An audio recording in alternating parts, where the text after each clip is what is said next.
भगवान मनु स्मृति का यह बहुत लोकप्रिय श्लोक है।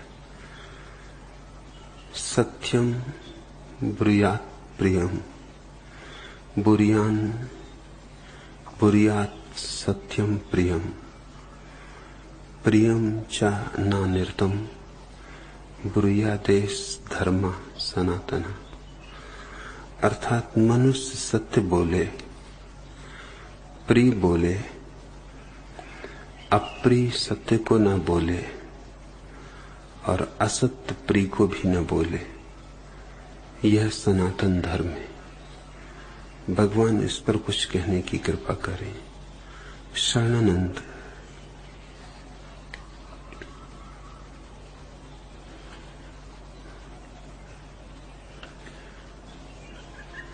मनु स्मृति इतने असत्यों से भरी है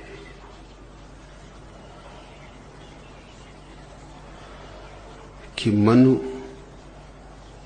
हिम्मत भी कर सके हैं इस सूत्र को कहने की। यह भी आश्चर्य की बात है।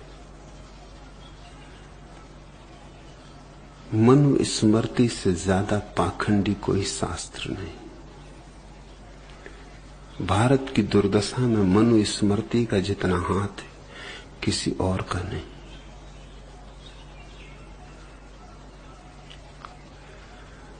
मनु स्मृति ने ही भारत को वर्ण दी है।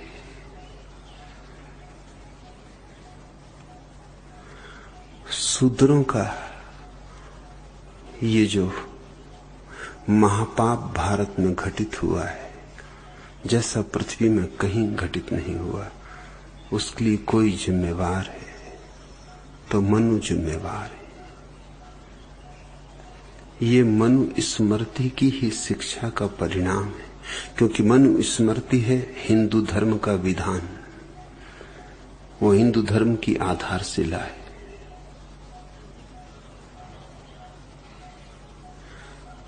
इन 5000 वर्षों में शूद्रों के साथ जैसा अनाचार हुआ है, बलात्कार हुआ है, वह अकल्पनीय है। उस सब के पाप के भागीदार मनु है। शूद्र की स्त्री के साथ कोई ब्राह्मण अगर बलात्कार करे तो कुछ रुपयों के दंड की व्यवस्था है, और कोई शूद्र अगर ब्राह्मण की स्त्री के साथ बलात्कार करे तो उसे मृत्यु दंड की व्यवस्था है। कैसा सत्य है यह। शूद्र की स्त्री की कीमत कुछ रुपए और ब्राह्मण की स्त्री की कीमत शूद्र का जीवन।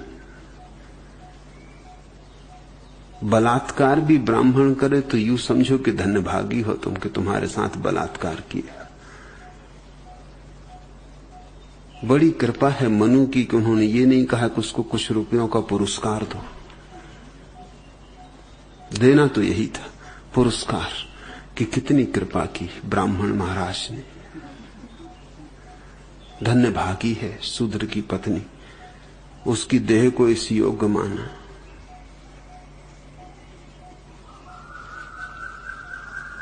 ऐसे असत्यों का प्रचार करने वाले लोग भी सुंदर सुंदर सुभाषित कह गए। ये सुंदर सुभाषितों की आड़ में बहुत पाप छिपा हुआ है। शूद्र को उन रास्तों पर चलने की आज्ञा नहीं जहां ब्राह्मण रहते हो। उन कुओं से पानी भरने की आज्ञा नहीं जहां से दूसरे उच्च वर्णों के लोग पानी भरते हो। शूद्र मनुष्य है या मनुष्य नहीं। पशु भी चल सकते हैं उन रास्तों पर जहां ब्राह्मण रहते, क्योंकि गौ तो माता है और गौ माता है सो बैल पिता हुए ही। इससे बचोगे कैसे। वह तो स्वाभाविक तर्क होगा। फिर भैंसें भी चल सकती, ये भी चाचियां समझो। न सही मां भैंसे चल सकते, इनको चाचा समझो। गधे चल सकते, इनको मौसेरे भाई बंधु समझो। मगर शूद्र नहीं चल सकता। शूद्र चले तो उसे जीवन दंड भी दिया जा सकता है। शूद्र अगर वेद पढ़े तो मनु ने विधान किया, उसके कान में शीशा पिघला के भर दो। अगर वेद वचन बोले उसकी जबान काट दो। शूद्र अगर ब्राह्मण का मजाक उड़ाए तो उसकी जबान काट देने का विधान है। व्यंग करे तो जबान काट देने का विधान है। गाली दे दे तो उसकी जबान काट देने का विधान है। अगर शूद्र कोई अपने हाथ से ब्राह्मण को छू दे तो उसका हाथ काट देने का विधान है। इस तरह की अनाचार से भरी हुई बातें और इस तरह के लोग सनातन धर्म की व्याख्या कर रहे हैं। इनसे व्याख्या हो नहीं सकती। होगी भी तो उसमें बुनियादी भूलें हो जाएंगी। स्वाभाविक है कि भूलें हों। अब जैसे ये सूत्र माना कि बहुत प्रसिद्ध है और प्रसिद्ध होने के कारण बहुत पुनरुक्त होता है, और बहुत पुनरुक्त होने के कारण तुम ये भूल ही जाते हो कि इस पर विचार भी करें। इसे आदमी स्वीकार करने लगता है। पुनरुक्ति एक तरह का सम्मोहन पैदा करती है, सोच विचार को समाप्त कर देती। सोचो थोड़ा। मनु कहते हैं मनुष्य सत्य बोले, लेकिन अगर मनुष्य ने सत्य अनुभव नहीं किया है तो बोलेगा कैसे? अनुभव की तो कोई बात ही नहीं की जा रही, बोलने का सवाल है। सत्य का अनुभव बुनियादी बात है। सत्य का अनुभव तुम्हें सत्य बनाएगा, और तुम जब सत्य रूप हो जाओगे तो जो तुम उठोगे भी तो सत्य होगा, बोलोगे तो भी सत्य होगा, न बोलोगे तो भी सत्य होगा। तुम्हारे मौन में भी सत्य की आभा होगी, तुम्हारे वचनों में भी सत्य की सुगंध होगी, उठने और बैठने में भी सत्य की ही मुद्राएं होंगी। तुम्हारा हर पल सत्य में भिगोया हुआ होगा। फिर अलग से सत्य बोलने के लिए कोई आयोजन न करना होगा। आयोजन करना पड़ता है इसलिए कि सत्य तुम्हारा जीवन नहीं है, और जब जीवन नहीं है तो सत्य बोलोगे तो वो सत्य उधार होगा, वो तुम्हारा तो नहीं हो सकता। और जो तुम्हारा नहीं है वो सत्य ही कैसा? जो तुम्हारा नहीं है वह तो असत्य ही है। रहा होगा किसी के लिए सत्य जिसका था, मगर तुम्हारे लिए नहीं। मेरा सत्य तुम्हारा सत्य नहीं है। मेरा सत्य सत्य इसीलिए है कि मेरा अनुभव है, और जब तक तुम्हारा भी अनुभव न बन जाए तब तक तुम्हारे लिए तो झूठ ही है, झूठ के ही बराबर है। हां, तुम तोते की तरह दोहरा सकते हो।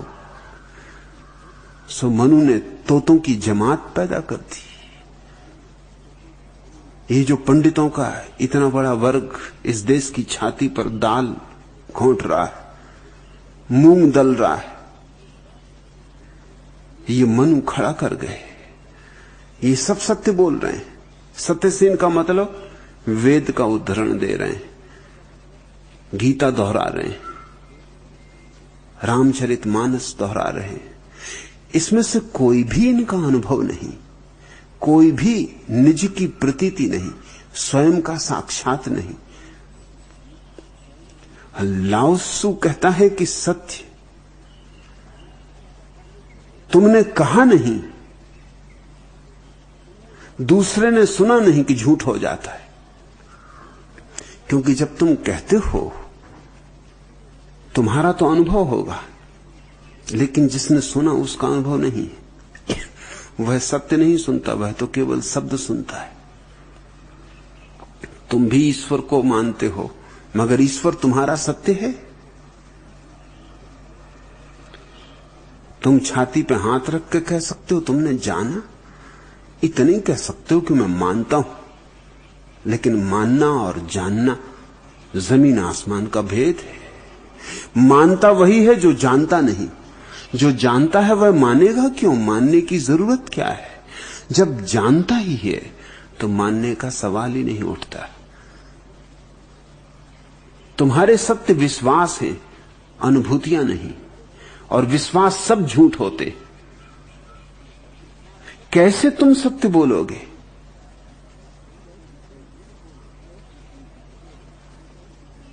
मनु कहते हैं मनुष्य सत्य बोले, पाखंडी बन जाएगा मनुष्य सत्य बोलने की चेष्टा में। सत्य हो, मैं तुमसे कहता हूं मनुष्य सत्य बने।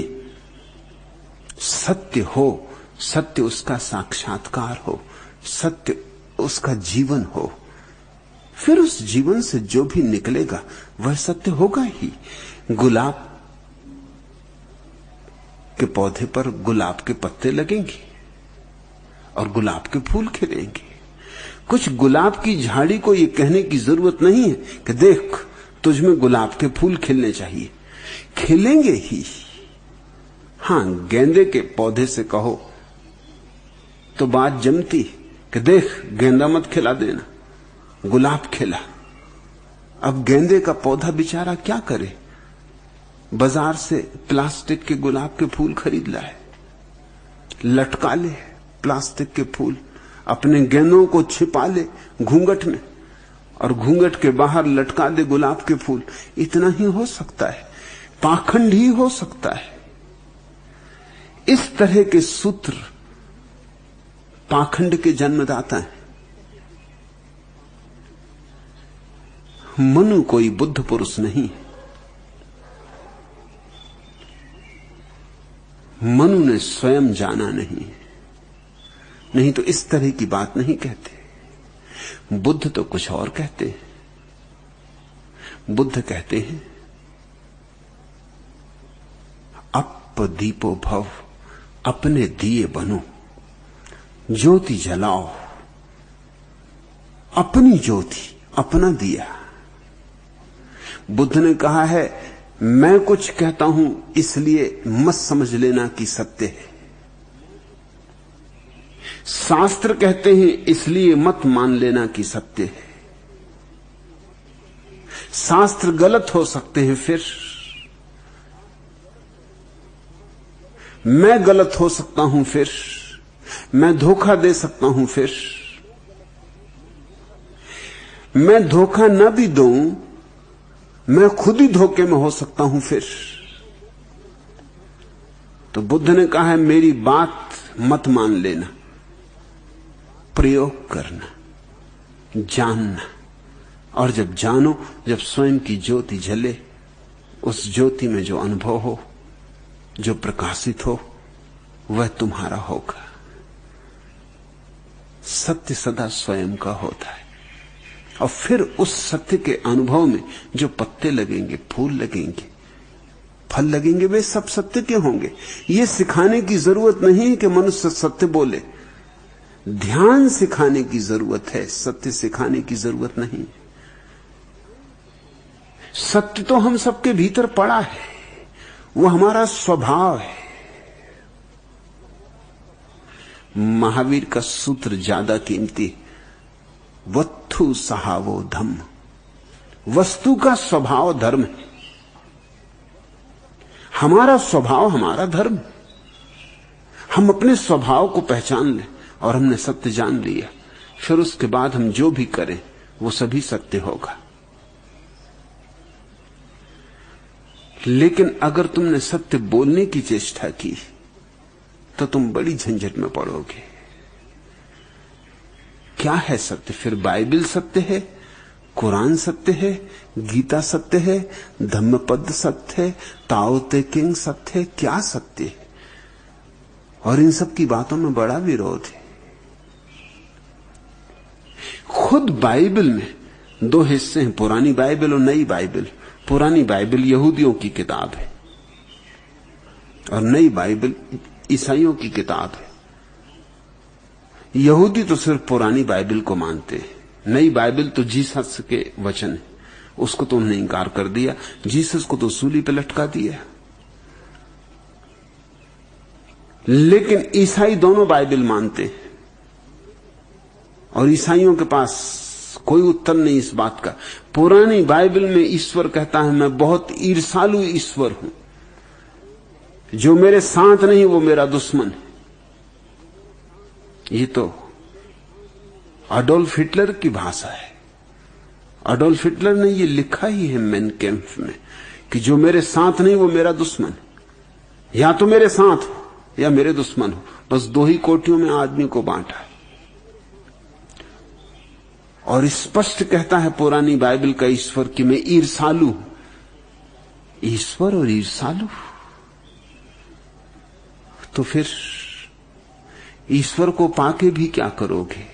यही ईर्षा, यही लोभ, यही मोह, यही उपद्रव अगर वहां भी जारी रहना है तो यहां ही क्या बुराई है? फिर आदमी होने में क्या बुरा है? और जीसस कहते हैं ईश्वर प्रेम है। और ईसाई दोनों किताबों को पूजता है बिना इसकी फिक्र के कि जरा देखे इस विरोधाभास को। ईर्षा और प्रेम, जहां प्रेम है वहां ईर्षा नहीं है, और जहां ईर्षा है वहां प्रेम नहीं। ईर्षा और प्रेम तो यूं है जैसे प्रकाश और अंधकार, इनका कोई तालमेल कहीं नहीं होता। फिर भी दोनों की पूजा जारी है। अंधे हैं लोग।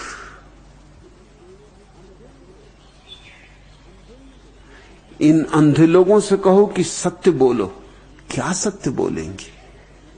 सत्य का पता ही नहीं है। हां, दोहरा सकते हैं तोतों की तरह, यंत्रों की तरह, और सत्य जब दोहराया जाता तो मुर्दा होता है। मुर्दा सत्य सड़ी हुई लाश होती, उससे दुर्गंध उठती, उससे जीवन मुक्त नहीं होता, बंधन में पड़ता है। मैं नहीं कहता कि सत्य बोलो,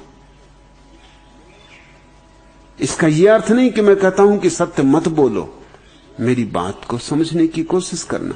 मैं कहता हूं सत्य हो जाओ, अप दीपो भव, दिए बनो, फिर उस रोशनी में तुम जो बोलोगे वह सत्य ही होगा, वह असत्य नहीं हो सकता। फिर तुम्हें बोलना ना पड़ेगा, अभी बोलना पड़ेगा। और जब बोलना पड़ता है उसका अर्थ है, जहां श्रम है, चेष्टा है, उसका अर्थ है तुम दो हिस्सों में बंट गए। तुम्हारा भीतर तो कुछ था और बाहर तुमने कुछ दिखाया। भीतर तो झूठों की कतार लगी थी और बाहर सत्य बोलने की चेष्टा की। भीतर तो गालियां चल रही थी और बाहर गीत गाया। मुल्ला नसरुद्दीन ने अपने मित्र चंदूलाल को एक रात निमंत्रित किया। दोनों ने डट के पी। मुल्ला की पत्नी गई थी मायके, सो कोई अड़चन थी नहीं, सो दिल खोल के पी।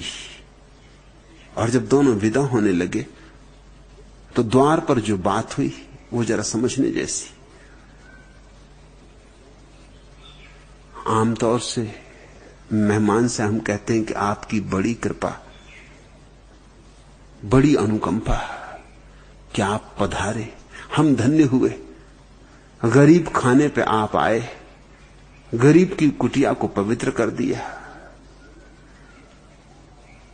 और मेहमान कहता है कि नहीं नहीं, ऐसी बात न करे, आपकी बड़ी कृपा कि आपने निमंत्रण दिया, मुझे इस योग्य माना कि अपना अतिथि बनाया, इतना सत्कार किया, इतनी सेवा की। मगर वो जो बात वहां हुई बिल्कुल सच्ची हो गई, क्योंकि दोनों पिए थे। मुल्ला ने कहा, मैं भी धन्य हूं, मेरी भी कृपा देखो कि मैंने तुम्हें निमंत्रण दिया। और चंदूलाल ने कहा, अरे नहीं नहीं, मैं धन्य हूं, मेरी कृपा देखो कि मैंने तुम्हारे जैसे का भी निमंत्रण स्वीकार किया। यही पड़ा होता है भीतर तो। बाहर हम कहते हैं बड़ी कृपा, आप पधारे, और भीतर ही होता है ये दुष्ट कहां से आ गया। रास्ते पे मिल जाते हो तो भीतर कहते हो कि हे भगवान, कहां से इस दुष्ट की शकल सुबह सुबह दिखाई पड़ गई, दिन भर न बिगड़ जाए। ऐसे उससे ये कहते हो कि बड़ा सौभाग्य, बड़े दिनों में दर्शन हुए, अहो भाग्य, सुबह सुबह दर्शन हो गए। मगर भीतर कुछ और चल रहा है, बाहर कुछ और चल रहा है। इस तरह के वचनों ने ही, इस तरह के नैतिक वचनों ने ही तुम्हें खंड खंड कर दिया है। तुम्हें खंड खंड करके ही तो पाखंडी बना दिया है। पाखंड का मतलब यह होता है कि जो व्यक्ति खंड खंड, वो पाखंडी है। पाखंड यानी खंड खंड हो जाना। अखंड होने में पाखंड नहीं होता। अखंड का मतलब होता है जैसा भीतर है वैसा बाहर है। मुझसे लोग नाराज इसलिए हैं कि मैं पाखंड में जरा भी भरोसा नहीं करता। जो मेरे भीतर है वही मैं कहता हूं, जैसा है वैसा ही कहता हूं। बुरा लगे बुरा लगे, भला लगे भला लगे, जो मेरे लिए सत्य वही कहता हूं। जो परिणाम हो, परिणाम की चिंता करके जो बोलता है वो तो सत्य बोल ही नहीं सकता। वो तो परिणाम के हिसाब से बोलेगा। वो तो दुकानदार है। वो तो ये देखता है कि लाभ किससे होगा, क्या कहूं जिससे लाभ हो।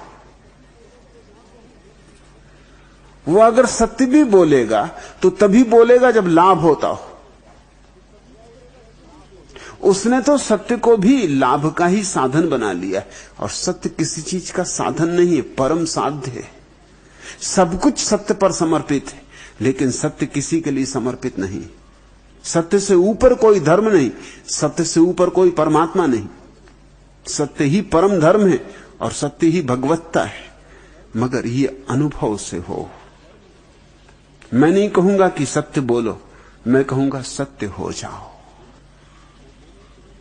बोलना तो बड़ा आसान है, होने का सवाल है। लेकिन मनु कहेंगे प्रेम बोलो, मैं कहूंगा प्रेम पूर्ण हो जाओ। वो तुम्हें पाखंड सिखा रहे हैं। वो कह रहे हैं जरा जवान का अभ्यास कर लो, मृदु सुंदर,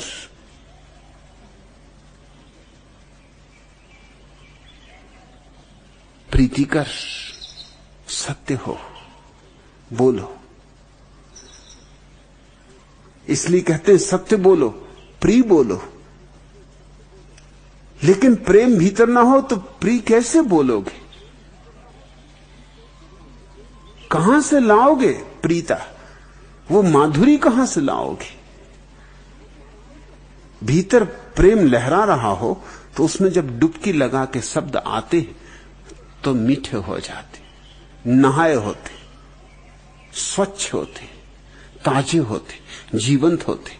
मगर भीतर मृदुता नहीं, भीतर तो कटुता भरी जहर हो। भीतर भीतर जहर रहे और ऊपर मीठा बोलना, तो तुम दो हो गए। बोलने में कुछ, होने में कुछ। और ध्यान रखना, करोगे तो तुम वही जो तुम हो।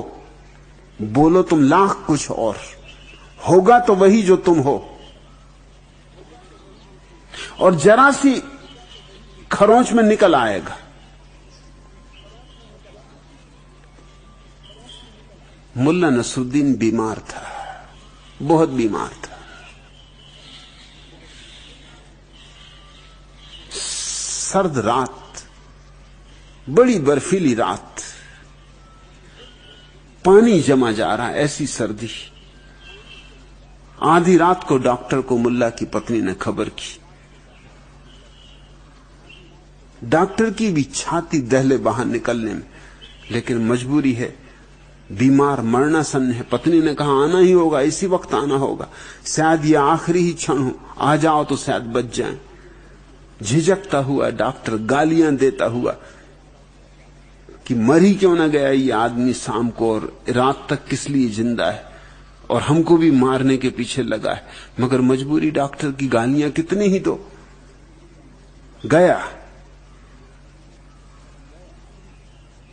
पत्नी को कहा कि तुम नाहक परेशान हो रही हो, बचने की कोई उम्मीद नहीं, मैं दोपहर को ही तो देख के गया था, बचने की कोई उम्मीद नहीं। सुबह हो जाए तो बहुत, अब काहे को रात के मेरे लिए बुलाया, कुछ किया नहीं जा सकता।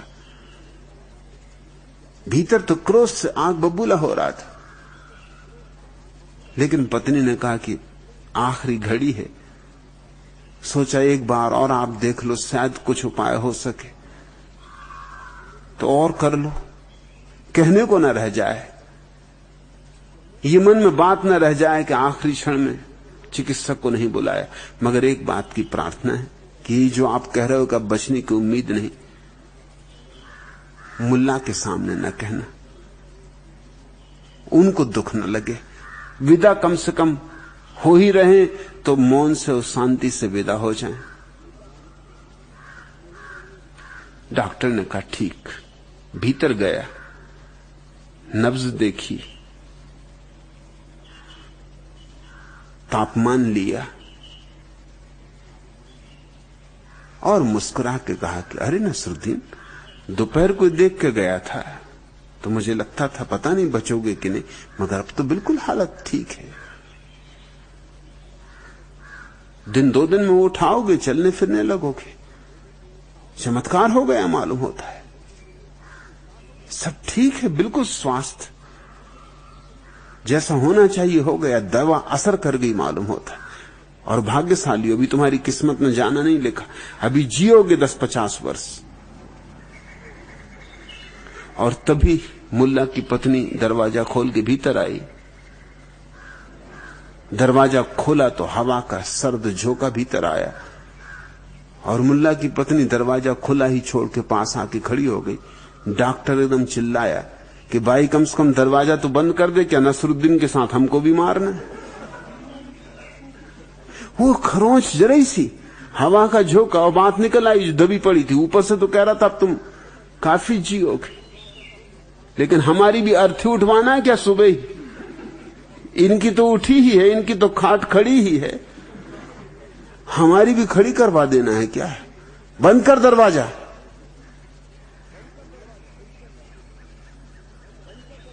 कैसे छिपाओगे, कब तक छिपाओगे? यहां वहां से बह के बात निकल आएगी, बच नहीं सकती। प्रिय बोले मनु कहते, और अप्रिय सत्य को ना बोले। यह बात तो और भी गलत है, बुनियादी रूप से गलत है। सत्य तो जब भी बोला जाएगा अप्रिय होगा, क्योंकि तुम झूठ में जी रहे हो। झूठ ही तुम्हारी सांत्वना है। अगर अप्रिय सत्य न बोलना हो तो न जीसस बोल सकते, न बुद्ध बोल सकते, फिर तो मनु ही बोल सकते। मनु जिनको कि सत्य का कोई पता नहीं, फिर न तो लाओत्सु बोल सकते, न जरथुस्त्र बोल सकते, फिर तो इस जगत में जिन लोगों ने सत्य बोला है वो कोई नहीं बोल सकते, क्योंकि जब भी कोई सत्य बोलेगा वो अप्रिय होने वाला है। अप्रिय इसलिए नहीं कि सत्य अप्रिय होता है, अप्रिय इसलिए कि तुम झूठ में रगे पगे हो, और जब सत्य बोला जाता तुम्हारे झूठों पर चोट पड़ती और तुमने झूठों को सत्य मान रखा है।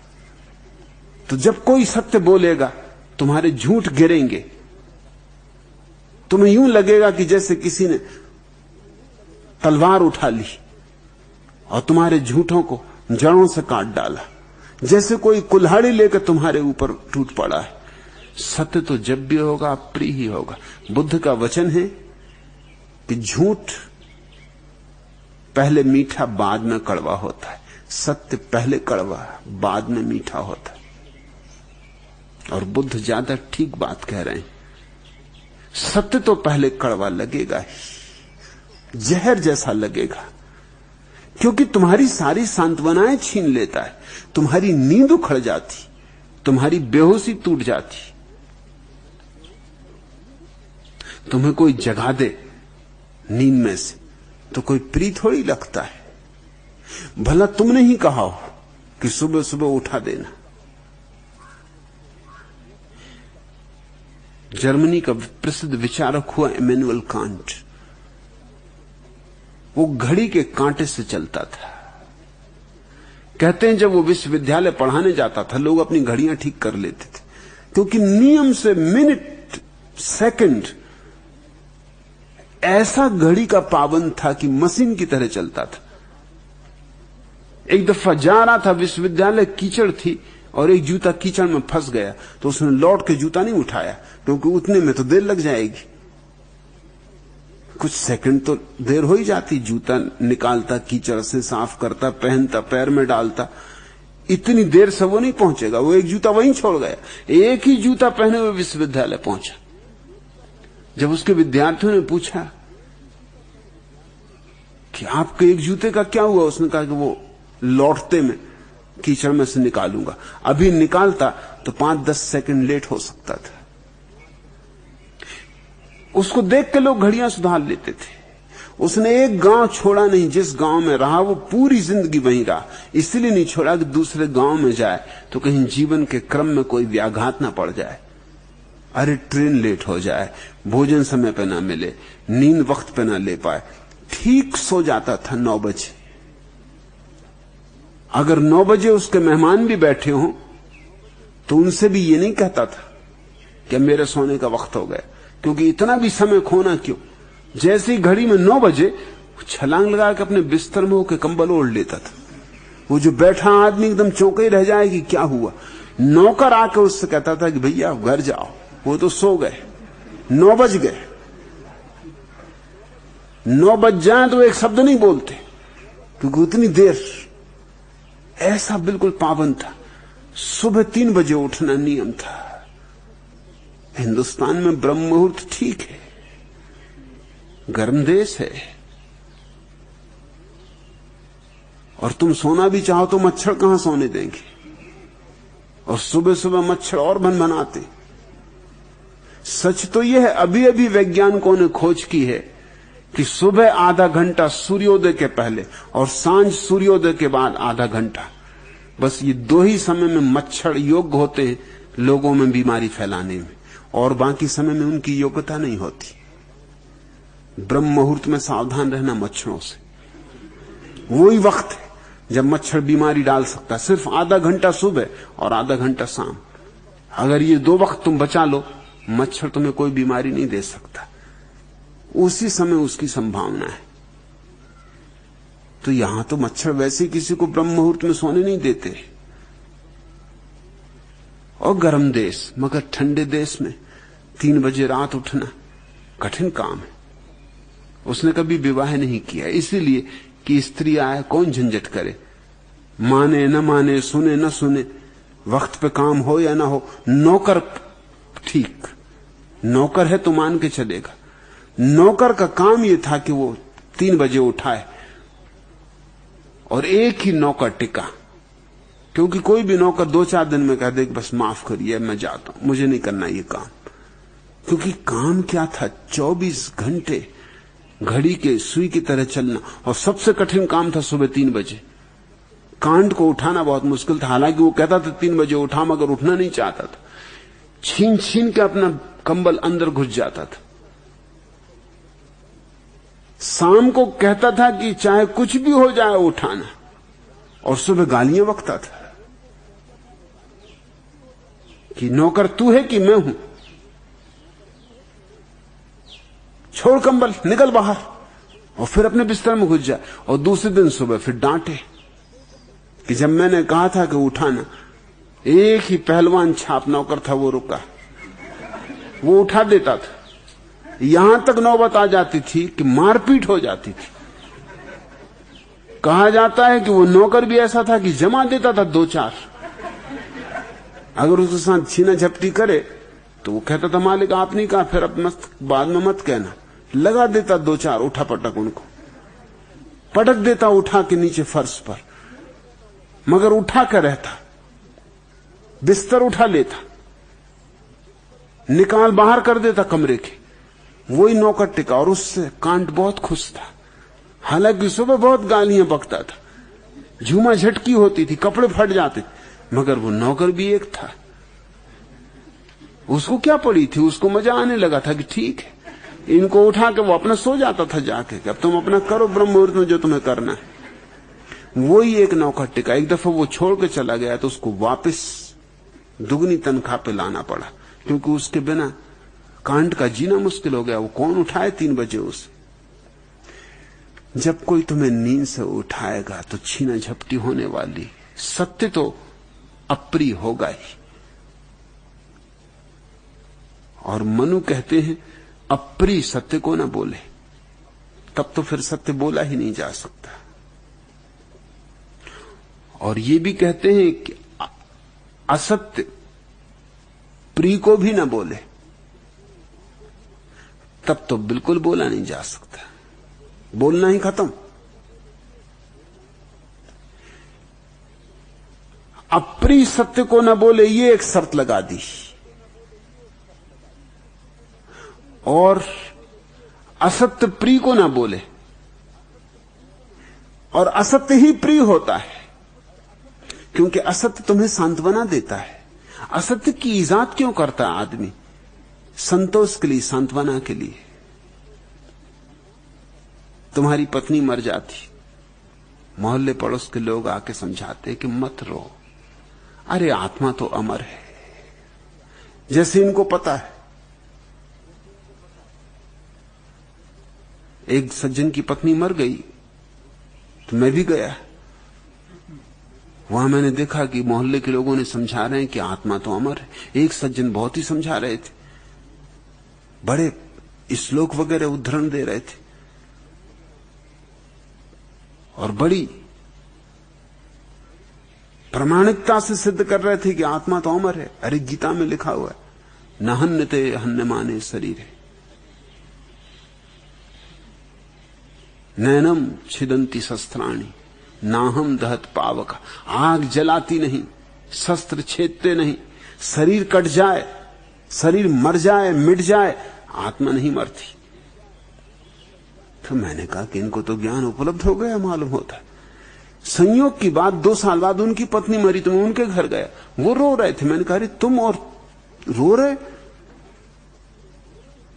न हन्यते हन्यमाने शरीर,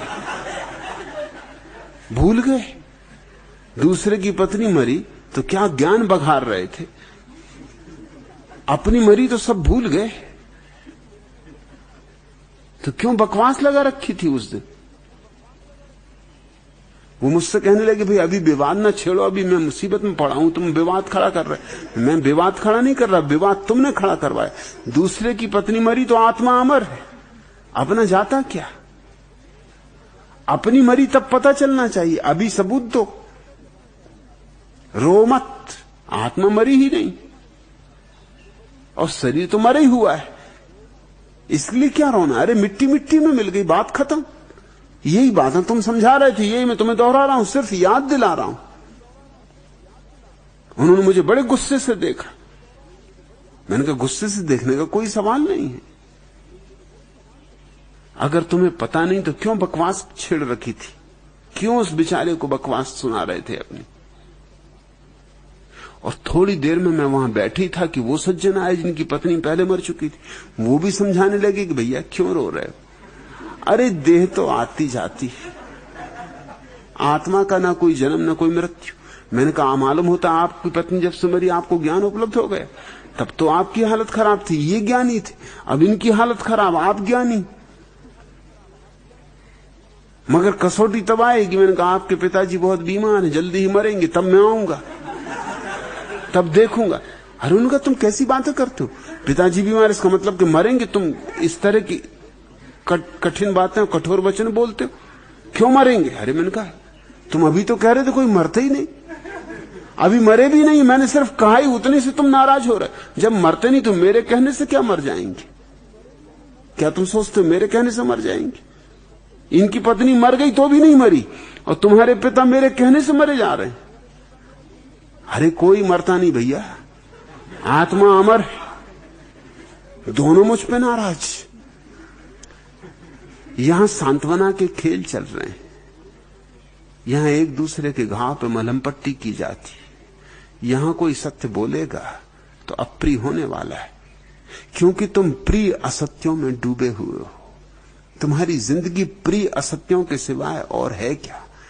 इन्हीं प्रिय असत्यों की ईंटों से तो तुमने चुनी है अपनी इमारत, और सत्य तो इस पूरी इमारत को गिरा देगा, ऐसे जैसे कोई ताशों के पत्तों से घर बनाए और हवा का झोंका गिरा जाए। सत्य आया, एक झोंका, और तुम्हारे सारे ताश के महल नीचे गिर जाएंगे। मैं मनुष्य से राजी नहीं हूं। प्रिय होगा, असत्य होगा, सत्य होगा, अप्रिय होगा। फिर तुम्हें याद दिला दूं, लेकिन ये कोई सत्य का स्वभाव नहीं है अप्रिय होना, ये तुम्हारे कारण, और असत्य का प्रिय होना भी तुम्हारे कारण। तुम सत्य को खोजना नहीं चाहते, तुम सस्ता सत्य चाहते हो, वो झूठा ही होने वाला है। तुम ऐसा सत्य चाहते हो जो मिल जाए मुफ्त, कुछ करना ना पड़े, न कोई ध्यान, न कोई प्रार्थना, न कोई योग, कुछ करना ना पड़े, कोई दे दे मुफ्त, वो असत्य ही होने वाला है। हां, प्रिय हो सकता है, मगर होगा असत्य। और जब इस असत्य पर चोट करेगा कोई, तो कड़वा लगेगा, दुश्मन लगेगा। जीसस को लोगों ने सूली क्यों दी? अगर जीसस प्रिय सत्य ही बोल सकते थे तो जरूर बोले होते, लेकिन मजबूरी थी। महावीर को लोगों ने मारा, पीटा, क्यों? बुद्ध पर लोगों ने पागल हाथी छोड़े, पत्थर सरकाए, चट्टानें गिराई, क्यों? किस कारण? अगर ये सारे लोग प्रिय सत्य बोल सकते थे तो क्यों नहीं बोले? इन्हें कुछ अप्रिय सत्य बोलने की सनक सवार थी। सुकरात को क्यों जहर दे के मारा गया? सत्य बोल रहा था बेचारा, और तो कुछ कर नहीं रहा था, सिर्फ सत्य बोल रहा था। लेकिन नग्न सत्य हमेशा नींद में जो पड़े, असत्यों को ओढ़े जो बैठे, उनको बहुत तिल मिला जाता है। सुकरात का एक ही कसूर था कि वो लोगों को याद दिला रहा था कि तुम असत्य में जी रहे हो, और ये याद कोई बर्दाश्त नहीं करना चाहता। उसने तो कुछ किसी को कहा नहीं, चोट नहीं पहुंचाई, कुछ नहीं किया, लेकिन उस पर अदालत में मुकदमा चला। अदालत में जो प्रधान न्यायाधीश था, उसको भी थोड़ी तो गिलानी हो रही थी, अपराध अनुभव हो रहा था, क्योंकि सुकरात जैसा अद्भुत व्यक्ति, इसको सजा देनी पड़ रही। लेकिन जूरी में से अधिक लोग सजा के पक्ष में थे, मृत्युदंड के पक्ष में थे। लेकिन न्यायाधीश ने फिर भी एक अवसर खोजा। उसने कहा कि तुमसे मैं ये प्रार्थना करता हूं सुकरात, तुम अगर एथेंस छोड़ के चले जाओ तो हम तुम्हें कोई दंड न देंगे। एथेंस के लोग भी राजी हो जाएंगे कि तुमने एथेंस छोड़ दिया, और फिर तुम्हें जो करना हो करो। सुकरात ने कहा, मैं जहां जाऊंगा वहीं मुकदमा चलेगा, इससे क्या फर्क पड़ता है? एथेंस छोड़ूंगा तो जहां जाऊंगा वहीं झंझट होने वाली, इसलिए झंझट से यहीं निपट लेना ठीक है। सत्य तो जहां जाऊंगा वहीं चोट करेगा, और जब एथेंस जैसे सुसंस्कृत नगर में चोट कर रहा है, तो अब कहां जाऊंगा जहां चोट नहीं करेगा? एथेंस उस समय दुनिया की सबसे सुसंस्कृत नगरी थी। सच तो यह है कि उस तरह की सुसंस्कृत नगरी दुनिया में न कभी थी न फिर कभी हुई।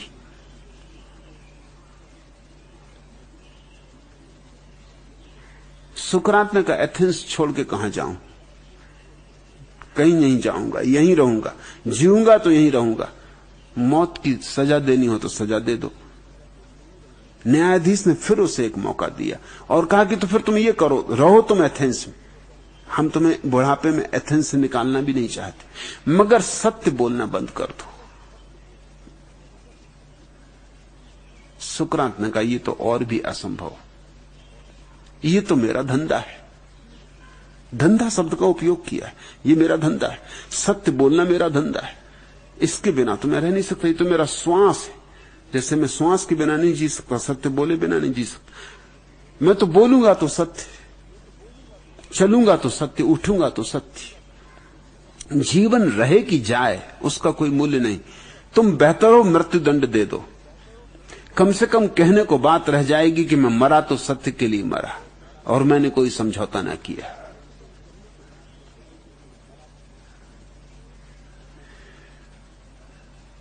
मनु कहते हैं अप्रिय सत्य को न बोले, तब तो सत्य बोला ही नहीं जा सकता। सुकरात जैसा कलाविद नहीं बोल सका, फिर कौन बोल सकेगा? बुद्ध जैसा व्यक्ति नहीं बोल सका, फिर कौन बोल सकेगा? और कहते हैं असत्य प्रिय को भी न बोले, और पूरी मनु स्मृति असत्य प्रियों से भरी हुई। ब्राह्मणों की खुशामद और ब्राह्मणों को सबकी छाती पे बिठा देने की चेष्टा, षड्यंत्र, सब असत्य। ये झूठी बात है कि ब्राह्मण परमात्मा के मुंह से पैदा हुए और शूद्र परमात्मा के पैरों से पैदा हुए और क्षत्रिय बाहुओं से पैदा हुए और वैश्य जंघाओं से पैदा हुए। बकवास है। कहीं मुंह से कोई पैदा होता है कि पैरों से कोई पैदा होता है? ये परमात्मा क्या हुआ? ये तो पूरे शरीर पर योनियां ही योनियां हो गई। ये तो परमात्मा के हुए गर्भ ही गर्भ हो गए, मुंह भी गर्भ, बाहें भी गर्भ, जंघाएं भी गर्भ, पैर भी गर्भ। ये तो सारी स्त्रियों को मात कर दी।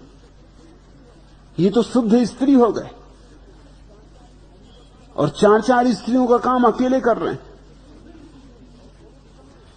और पुरुष कहां है?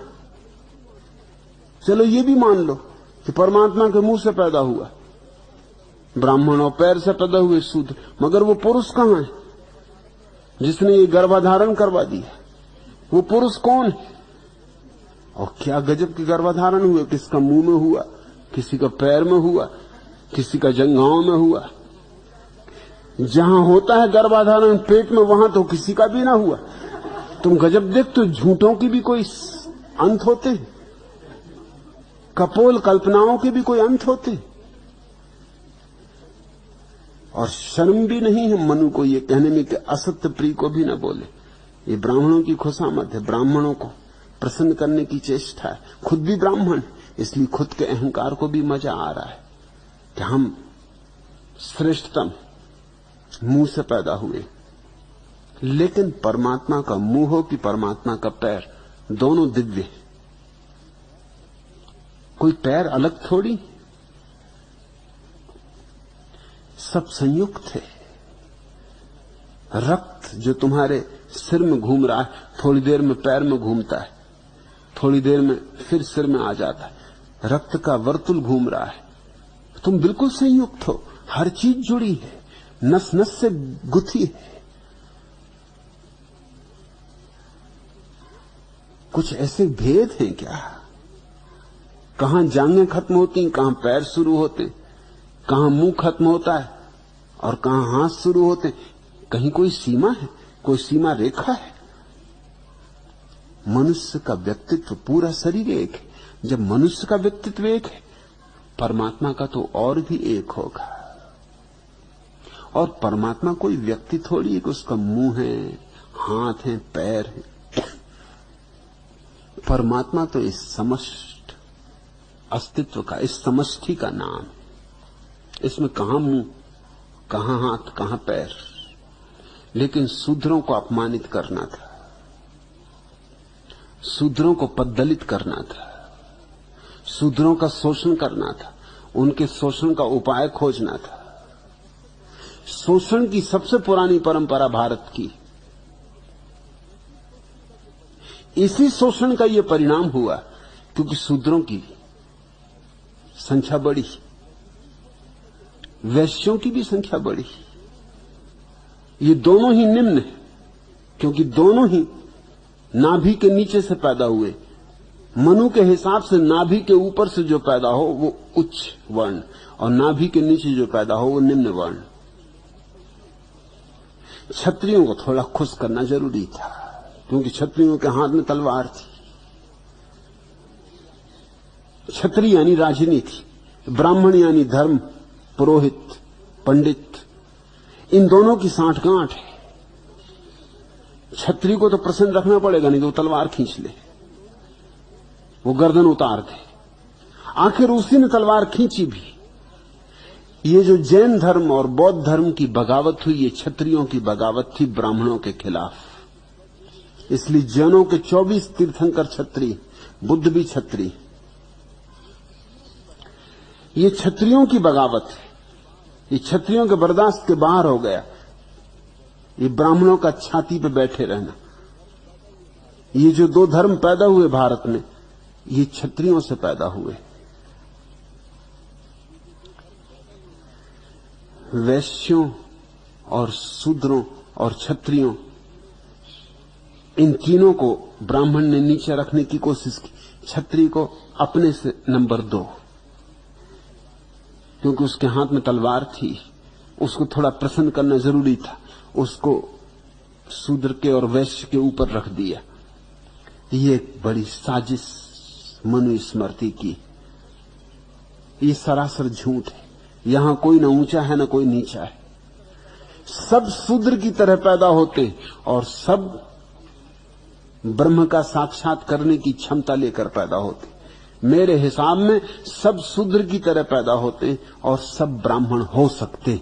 ये सबका जन्म सिद्ध अधिकार है। जन्म से न कोई ब्राह्मण होता, न कोई वैश्य होता, न कोई क्षत्रिय होता।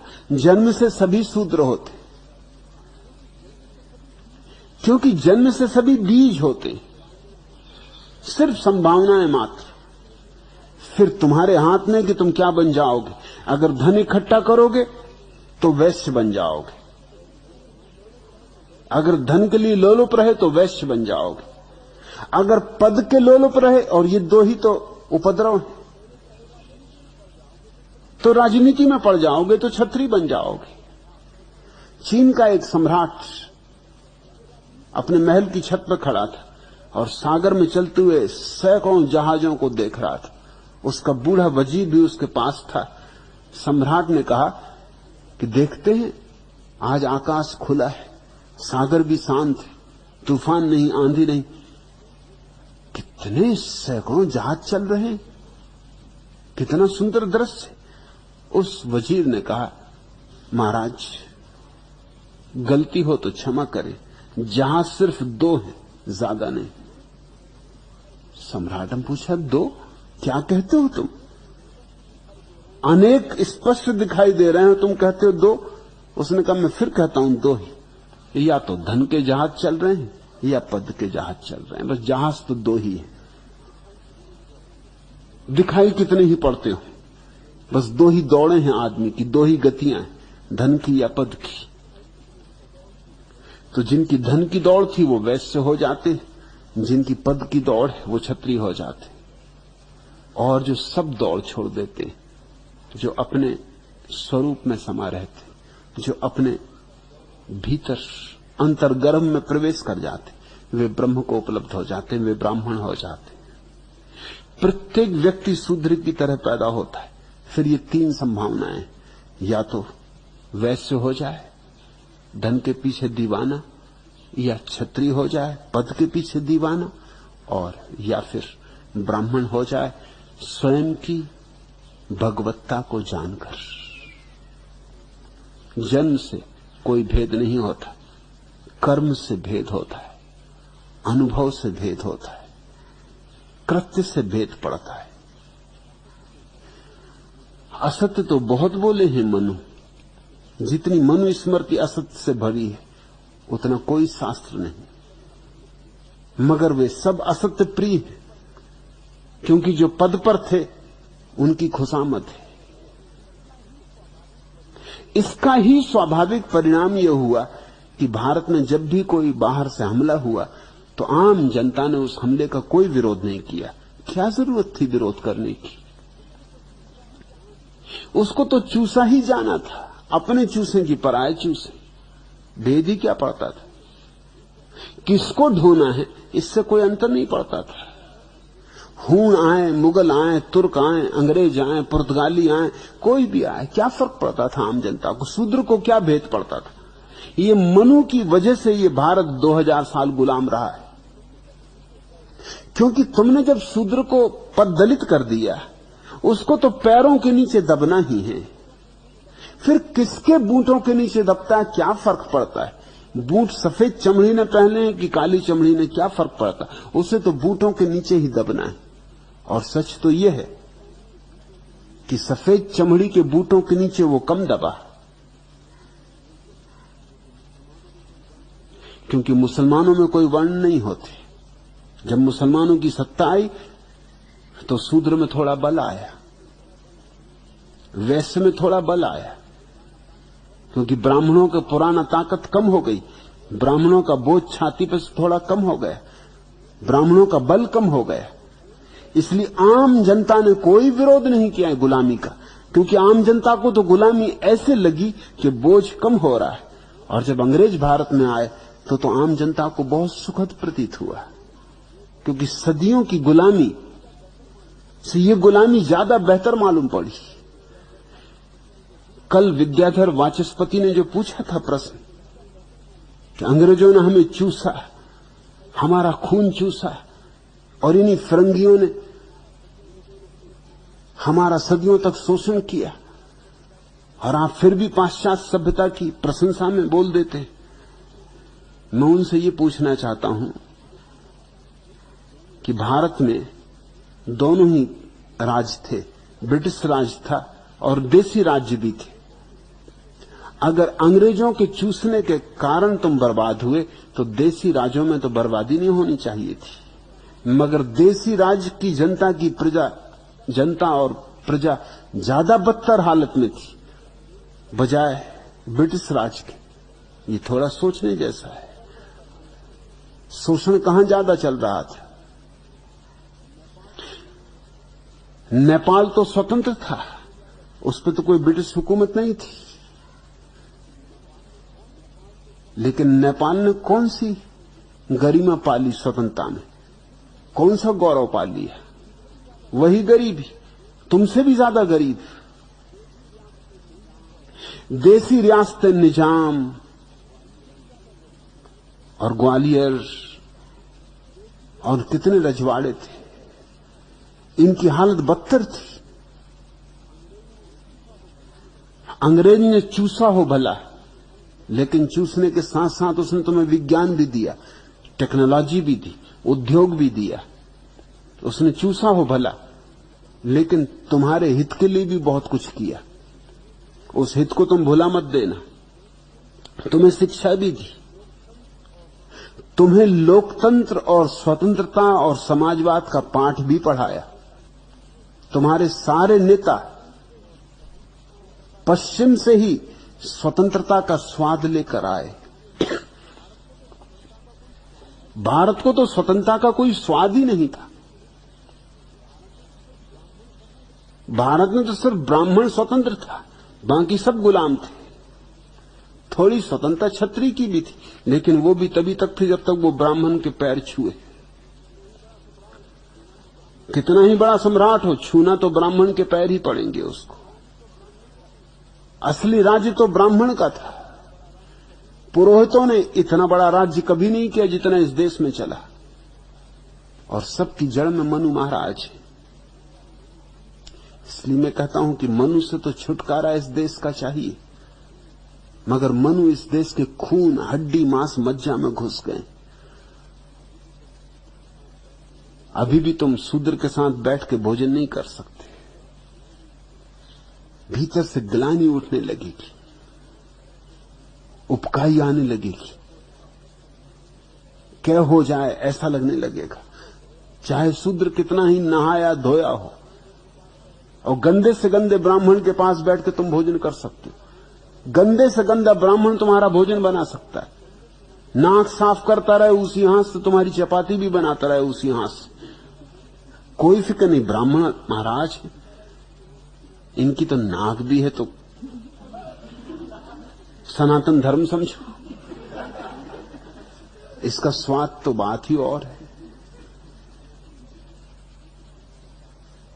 शूद्र तुम्हारे पास बैठ जाए तो बेचैनी मालूम होने लगती। हालांकि तुम चाहे बुद्धि से ये समझते भी हो कि ये बात मूर्खतापूर्ण है, मगर बुद्धि का बस नहीं, अचेतन में घुस गई बात। गहरे में उतर गई बात। सदियों सदियों का संस्कार हो गया है। ये पूरा सूत्र ही गलत है। सत्य बनो, बोलना अपने से आएगा, बोलने पर मेरा जोर नहीं, आचरण पर मेरा जोर नहीं। प्रिय बनो, प्रेम से लबालब हो जाओ। तुम्हारे जीवन में प्रेम ही धर्म हो, सनातन धर्म, तो तुम्हारे जीवन से जो भी निकलेगा वो प्रिय होगा। और सत्य बोलो, चाहे अप्रिय ही क्यों ना हो, अप्रिय ही होगा। और असत्य कभी ना बोलो, चाहे कितना ही प्रिय हो। ये कहते तो हैं मनु, लेकिन खुद पूरी मनु स्मृति में वो इसी तरह के असत्य बोले हैं जो प्रिय है। जब भी तुम इन सूत्रों को समझना चाहो तो इनकी पूरी पृष्ठभूमि को समझने की कोशिश करना। इनको संदर्भ के बाहर निकाल के पढ़ोगे तो शायद तुम्हें साफ नहीं हो पाएगा। संदर्भ के बाहर ना निकालो, इनके पूरे संदर्भ में पढ़ो। और इन सूत्रों की जांच ही करनी हो तो उनका पूरा शास्त्र उठा के देखो, तब तुम्हें पता चलेगा कि वो खुद भी इन सूत्रों को मानते हैं या नहीं मानते। और अगर खुद ही ना मानते हो तो दो कौड़ी के सूत्र हैं ये। खुद मानते हो तो ही इनकी कोई मूलवत्ता है, तो ही इनमें कोई अर्थ है, तो ही इनमें कोई यथार्थ है।